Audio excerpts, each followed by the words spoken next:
Good evening, everyone, and welcome to another edition of Schwartz on Sports here on sports.com. I'm your host, Peter Schwartz, with you every Tuesday night at 8 o'clock Eastern Time. A little bit later on in the program, we'll be joined by E.J. Raddick, the outstanding hockey analyst for ESPN and ESPN.com. We'll also talk soccer with noted soccer writer Michael Lewis. He's authored many books on soccer, longtime writer for the New York Daily News, and currently the editor of BigAppleSoccer.com. We'll talk to him in just a few moments. But first, the opening tip. Last week we talked about Tiger Woods and how important the Masters was going to be for him in reestablishing himself and reestablishing his career. And what a weekend it was. What a tournament it was at Augusta. Rory McIlroy had the lead through the 3 rounds and looked like he was going to be the big story, the young gun winning his first Masters title, but he imploded on Sunday, and Tiger made that great run. As it turns out, Charles Schwartz from South Africa winds up winning his first major tournament, winning the Masters. But what we found out this weekend is that Tiger Woods is not washed up. We found out this weekend that Tiger Woods is ready to compete for championships again. Now, he almost did it on Sunday. He made a magical run shooting that 5-under final round. Couldn't quite catch up at the end. It was Charles Schwartz who took over. But we did find out that Tiger Woods is by far from finished in terms of winning championships and in terms of competing on the PGA Tour. So we look forward to seeing Tiger back out on the course, but also congratulations to Charles Schwartz on a great run to win, and also congrats to Rory McIlroy. He did implode in the final round, but he definitely showed that he's a guy that we're going to look for in terms of winning titles somewhere down the road. We're going to talk hockey a little bit later on in this edition of Schwartz on Sports. E.J. Raddick from ESPN will join us, but when we come back, our first guest of the show, we're going to talk soccer with Michael Lewis, the editor of BigAppleSoccer.com, when Schwartz on Sports continues right after this.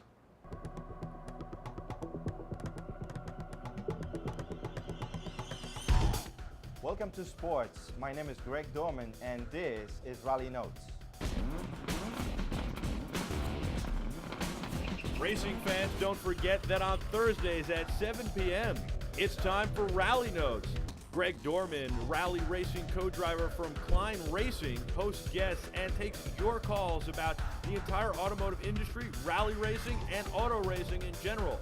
Rally racing is a great sport. They have Subarus and all sorts of off-road, all-wheel drive vehicles that run through the mud and the backlogging roads. But he's not only talking rally, he'll talk all sorts of racing and automobiles as well. We'll test cars, we'll drive cars, and we'll have a lot of fun. Rally Notes, 7 p.m. on Thursday. Don't miss it.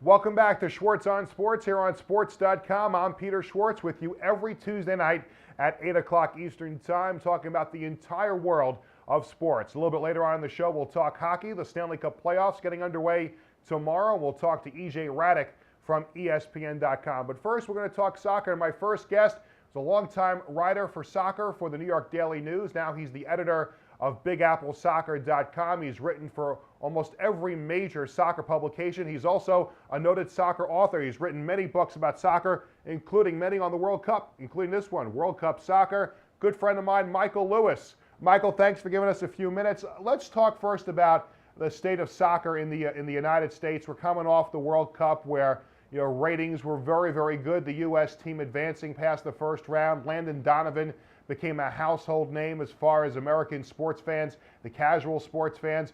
Where do you think U.S. soccer is right now, and it is as popular as it has been ever before? It definitely is as popular as it's been before, but people have to remember, and I've been saying this for years, it's evolution, not revolution. Even though it's made some great strides, it still has a long way to go. The national team, when it does well, particularly in the World Cup, will get the audience. Why? It's not because it's soccer, but because it's the national team. Look what happened with the hockey team in 1980. I know that's 30 some odd years ago, but the country went crazy over that hockey team. Not necessarily a major hockey boom afterwards. Saying that, Major League Soccer, celebrating its 16th year this year, has survived some tough times, and thanks to the success of the national team, and also some conservative building, and when I say conservative building in terms of expansion, making sure they're bringing in the right teams, right players from overseas, and the fact that they have soccer-specific stadiums, they are establishing themselves, a foundation. So I would say soccer has never been this healthy, but it still has a long way to go if it's going to even get close to the orbit, and I'm not saying it will, but if it gets close to the orbit of baseball, football, or basketball, it could be on par with hockey right now. I mentioned Landon Donovan's name before, and boy, I tell you, he had a great World Cup. He had some great moments, and a lot of sports fans around the country that didn't know him before, well, they know him now because of all the highlights on SportsCenter and all the news shows. But there's been some talk that maybe after his contract runs out with the LA Galaxy of Major League Soccer, that he might choose to go back and play overseas. Do you see him staying in the United States, or do you think it's in his best interest to go back to Europe maybe and continue his career there? I would not blame him if he would like to try Europe, one more time. He didn't have a good time when he was with Bayer Leverkusen in Germany, 2 stints with them. He had a wonderful 3-4 month experience with Everton before he rejoined Los Angeles Galaxy before last year's World Cup. He was, if I'm not mistaken, Player of the Month for the team. He was very, very popular there. He raised his game, and I really think that went quite a way into his success at the World Cup, letting him know that he could play at that level. I thought it was a wise decision on his part not to accept the transfer or pursue a transfer right after the World Cup. I think he came back a very tired player, and I think he needed just this past winter to regenerate his batteries. But I would not be surprised if he decides to go over either in September or after this MLS season. He's not getting any younger. He's, I think, going to be 29 years old. He still has some prime years left, and this would be the time to go. What about wise and for monetary reasons as well too? Oh, absolutely, Michael. What about Landon's teammate with the Galaxy, David Beckham? Obviously, he came to Major League Soccer with a lot of fanfare, and his contract is about to expire. Do you think we've seen the last of him in the United States? Is he going to go back to Europe, or is he going to call it a career? That's funny because there was a story that came out earlier today that this might not be his last year in the United States. I don't think the Galaxy or any other team would want to sign him for his present contract at $6.5 million a year. Mm-hmm. I'm not convinced the league or the Galaxy need him right now. If I'm the league, I would try to sell him before his contract is up to get something back for him. But my gut feeling is I think his contract is going to lapse and he'll go back playing for some team in England or somewhere in Europe. That's just my gut feeling. In the end, did he mean as much to Major League Soccer as we thought he was going to mean? I mean, did he have that big of an impact on the league while he was here? I'm sorry, Peter. The audio did not work very well there. All right, let me try it again. Did David Beckham, were all the promises fulfilled? I mean, he came here with a lot of fanfare. Did he mean as much to Major League Soccer in the end as we thought he was going to mean? Did he bring forth everything that we thought he was going to mean to MLS? I think he brought awareness outside of the hardcore soccer fan, maybe to the general sports fan. Let's face it, he's a celebrity. He's royalty in England. I mean, he was invited to the wedding later this month. So he's definitely in a different orbit. I think he did give publicity to the league in that sense, but I don't think he made an impact on the field as much. Yes, when he did come here, he did help get huge crowds, close to sellouts, which definitely helped. But I think a player of his stature, he's a good player, at times a very good player, but his celebrity makes him the star or superstar, if you will. And I just don't think he made such an impact on the field to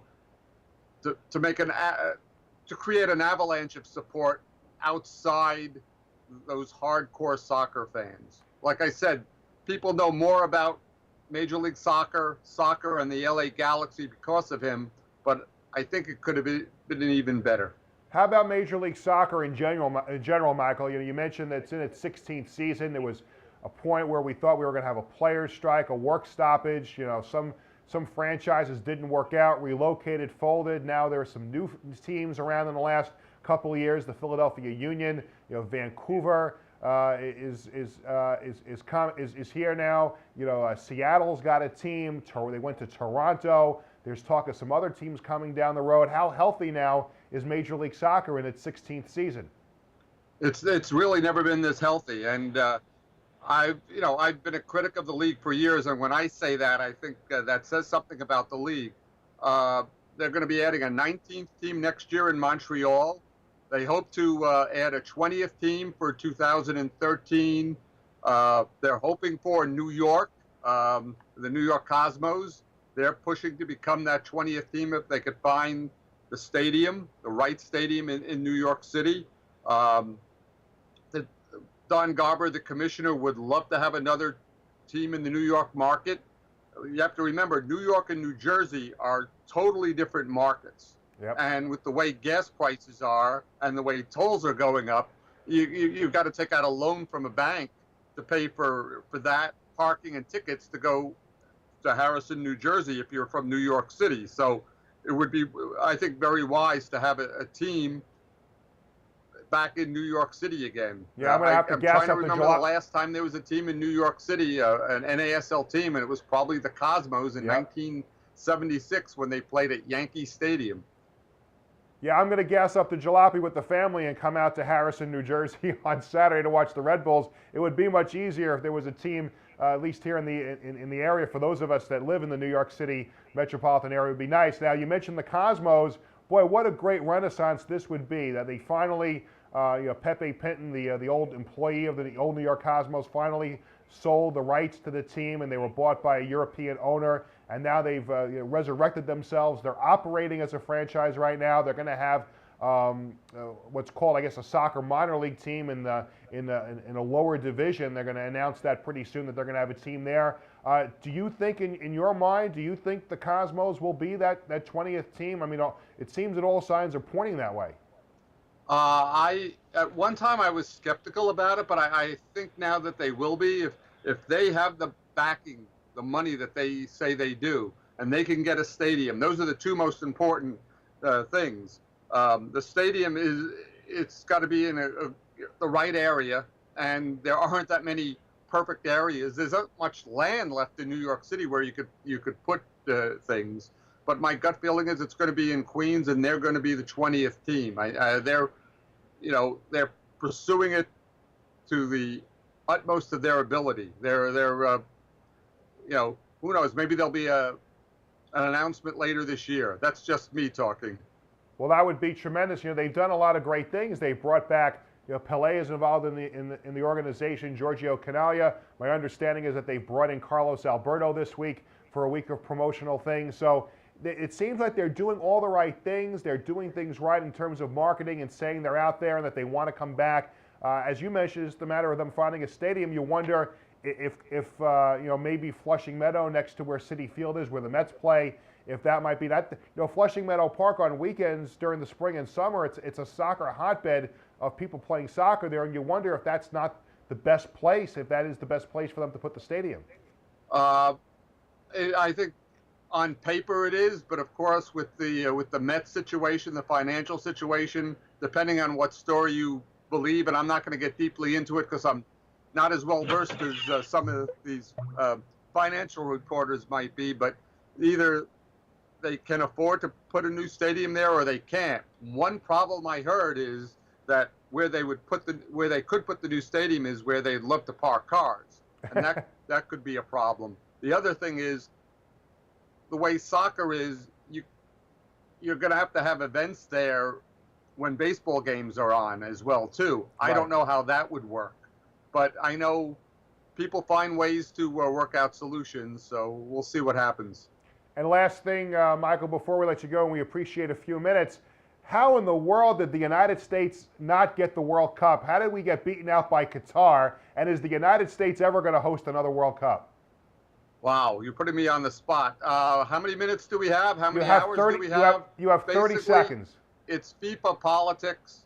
I'll go back to my initial reaction. I didn't understand what happened then.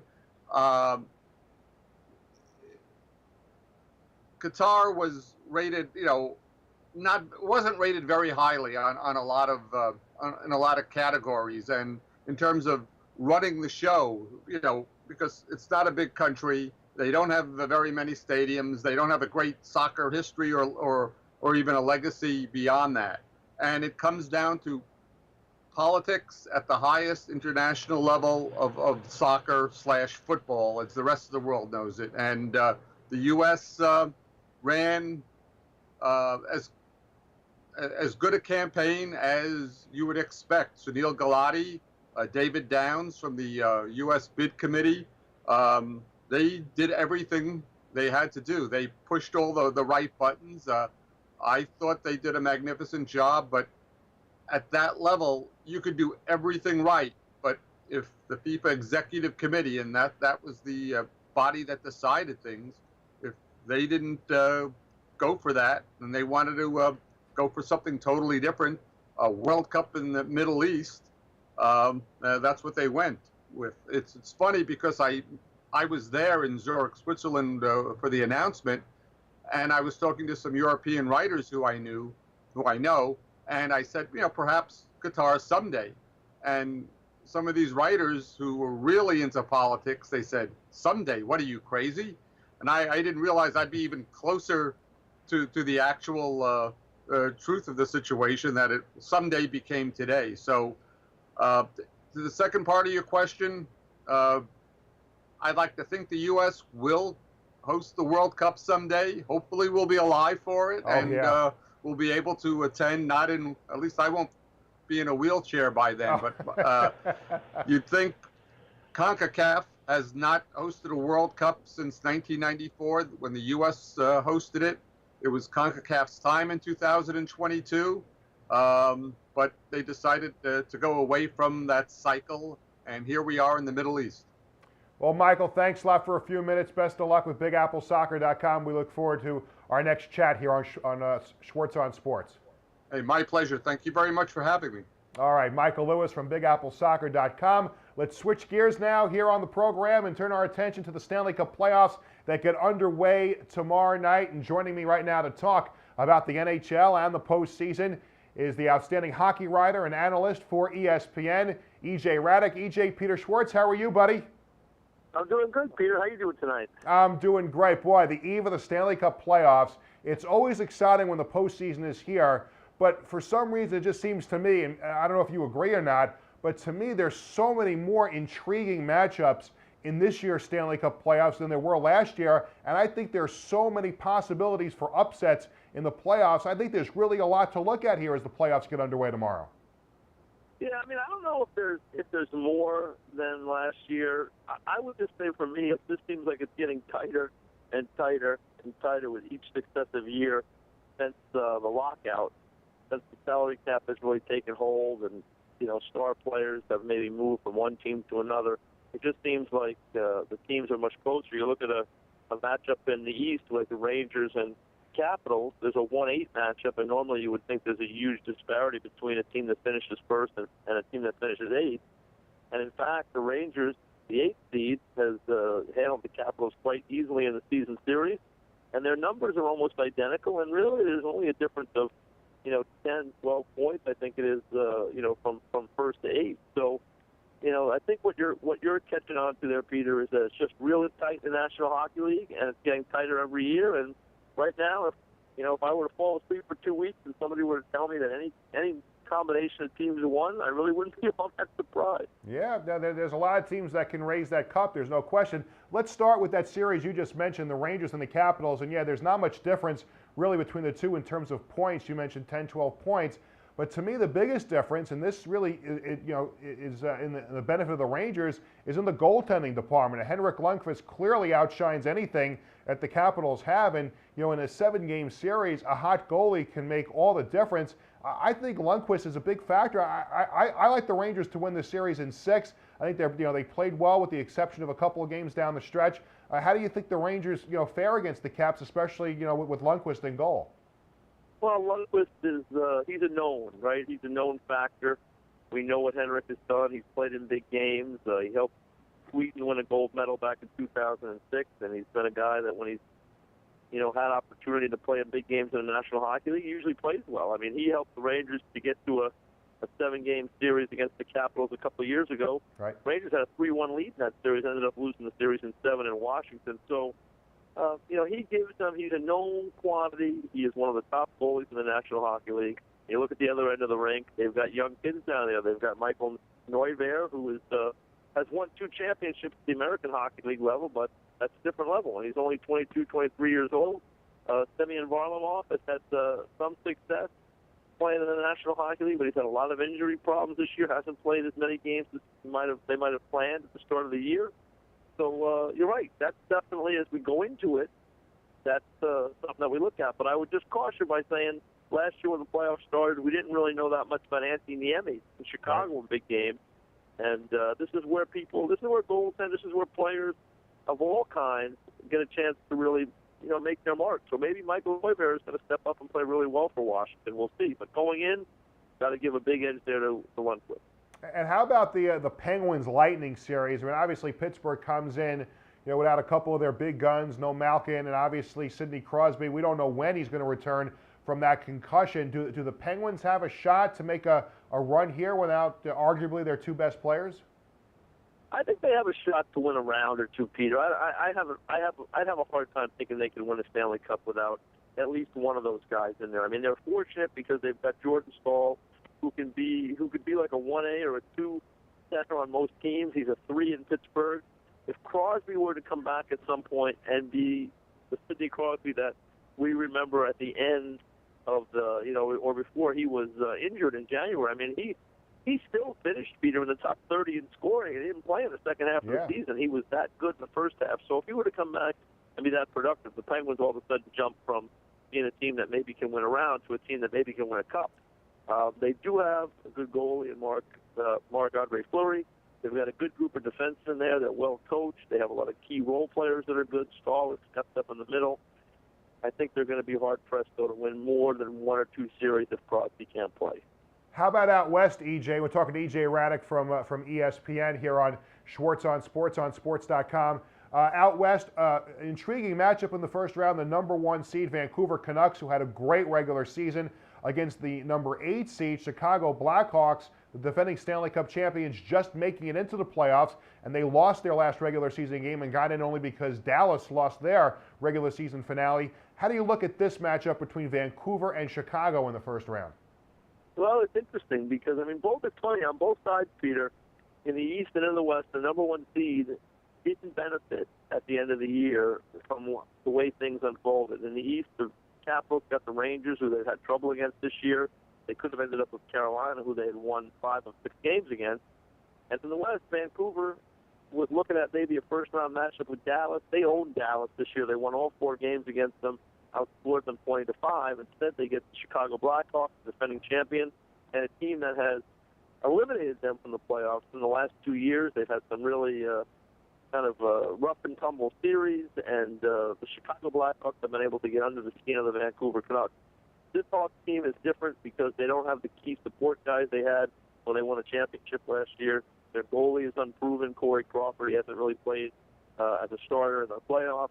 So I give the edge to Vancouver because of those things. But if the Hawks can win one of those first 2 games in Vancouver, it'll certainly get everybody talking about how Vancouver has a hard time with Chicago. And President's Trophy winners over the years, Peter, they started giving out that award in 85, 86. Only 7 teams since then have gone on and won a President's Trophy and a Stanley Cup in the same year. It's hard. So the pressure, just like in the East, there will be pressure on a top seed like Washington.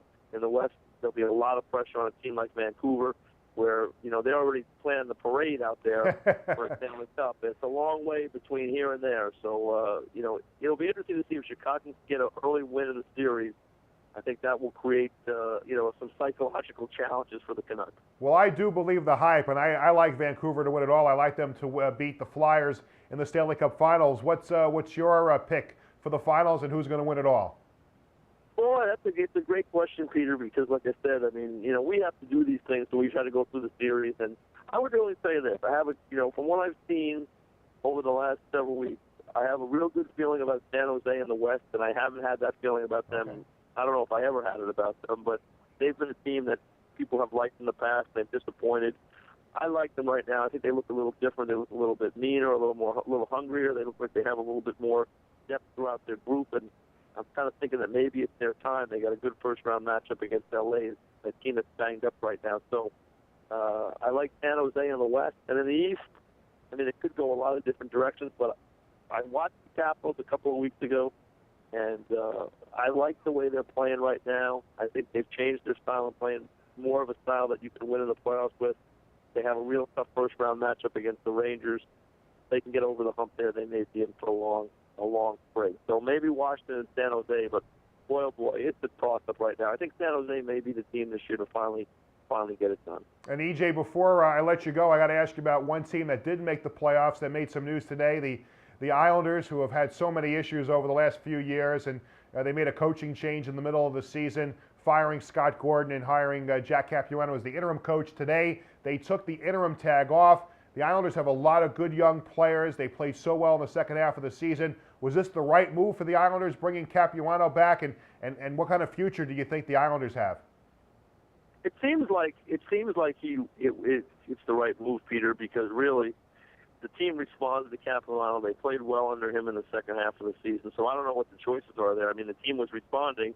You're not going to let a guy go in those circumstances. Now, whether they can continue to move forward next year when everybody starts on an even playing field again is different. It's hard to say. But I think really, based on how they finished the last half of the year with Capuano at the helm, I think it was kind of a no-brainer to bring him back. EJ, can't thank you enough for giving us a few minutes. Enjoy the playoffs. I think they're going to be great, and we'll be listening, reading, and looking for your analysis over on ESPN. And thanks again for giving us a few minutes.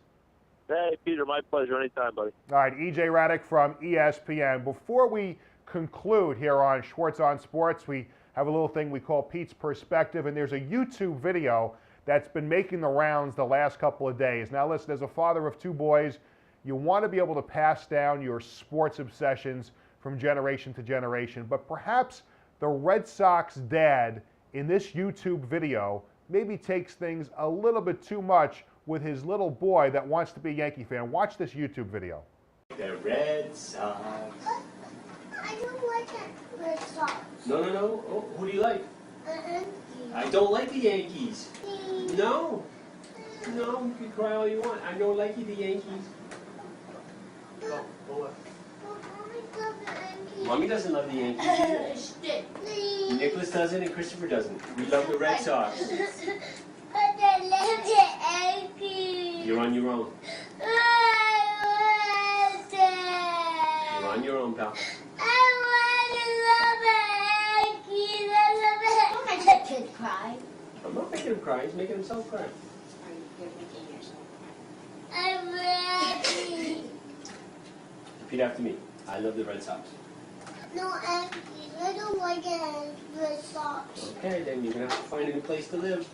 Now, maybe he was joking, maybe he wasn't, but let me tell you a little something about what it means to be a father of children and being someone who loves sports. I had the conversation with my two boys within an hour after they were born, and I let it be known to them who their teams were going to be, because my wife and I had to make a little bit of a deal on that. We had to compromise on our sports team, so we had to make a deal. And I said to both of them, this is what the deal is.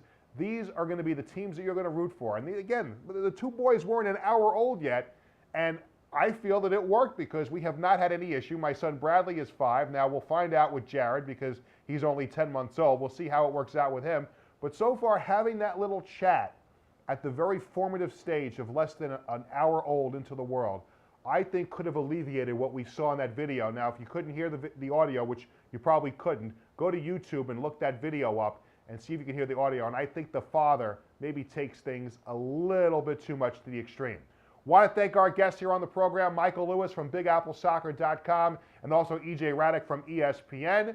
I'm Peter Schwartz. You're watching Schwartz on Sports here on Sports.com with you every Tuesday at 8 o'clock. See you next week.